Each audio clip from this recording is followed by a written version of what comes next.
بسم اللہ الرحمن الرحیم وَخَلَقَ اللَّهُ السَّمَاوَاتِ وَالْأَرْضَ بِالْحَقِّ۔ اب یہ بات میں بار بار عرض کرتا ہوں کہ جب یہ بات آتی ہے کہ اللہ نے جو کچھ پیدا کیا ہے یہ حق کے ساتھ پیدا کیا ہے، تو اس کا ایک سمجھنا اس بات میں کیا ہوتا ہے۔ ایک تو ہم سادہ اس کا ترجمہ یہ کرتے ہیں کہ اللہ نے ہر چیز کو، یعنی جو بھی پیدا کیا ہے حق کے ساتھ پیدا کیا ہے، تو اس کا ایک عام مفہوم یہ سمجھا جاتا ہے اور جو کیا بھی جاتا ہے کہ اللہ نے کسی چیز کو بیکار نہیں پیدا کیا، اللہ نے حق کے ساتھ پیدا کیا، اس کا مطلب ہے اس چیز کی کوئی وجہ ہے، اس کا کوئی مقصد ہے۔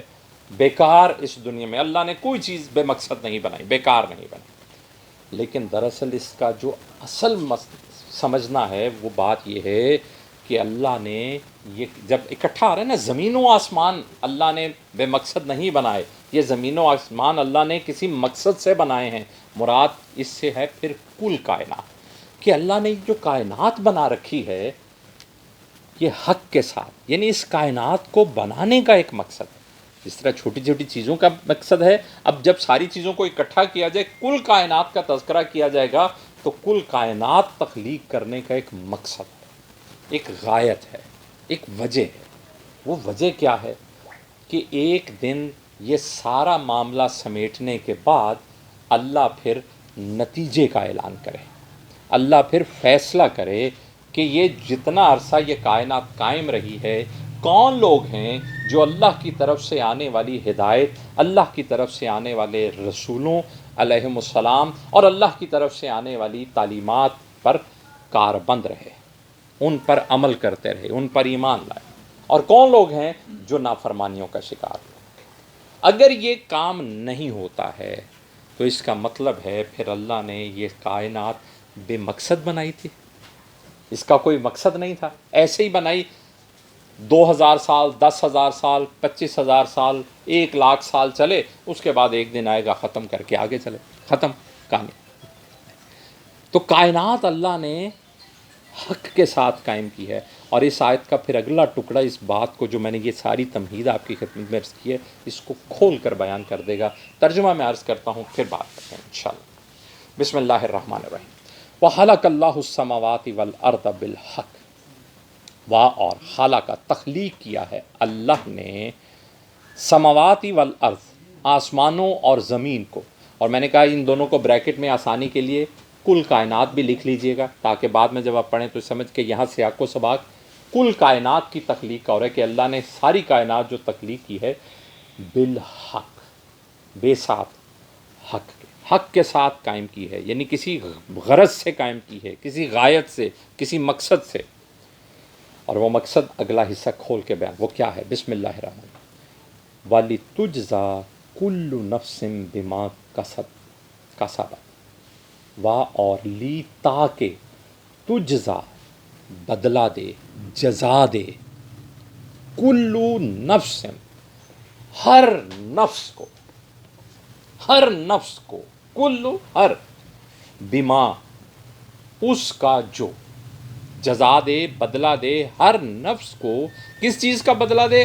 اس چیز کا جو، بما اس چیز کا جو، کسبت اس نے کمایا، اس چیز کا جو اس نے کمایا۔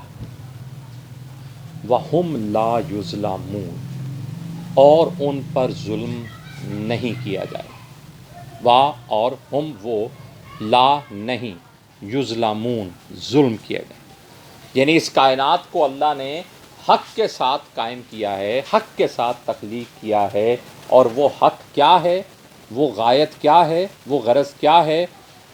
تاکہ ایک دن جب یہ کائنات ختم کی جائے تو اللہ اس کائنات میں موجود ہر نفس کو بدلہ دے جو اس نے کمائی، جو اس نے کام کیے، جو اس نے کمائی کی، اللہ اس کو اس کا اجر دے، بدلہ دے، اچھا ہے تو اچھا، برا ہے تو برا۔ وَهُمْ لَا يُظْلَمُونَ، ظلم نہیں کیا۔ اب یہ جو ظلم نہیں کیا جانا ہے، یہ بات کھول کر بیان کر رہا ہے کہ یعنی اگر ایک شخص اللہ کی نافرمانی کرتا رہا ہے، اس کو اس کا انجام ویسا ہی کر دیا جائے جو اللہ کی تابع فرمانی کرتا رہا ہے، تو کیا یہ بھی ظلم نہیں ہوگا؟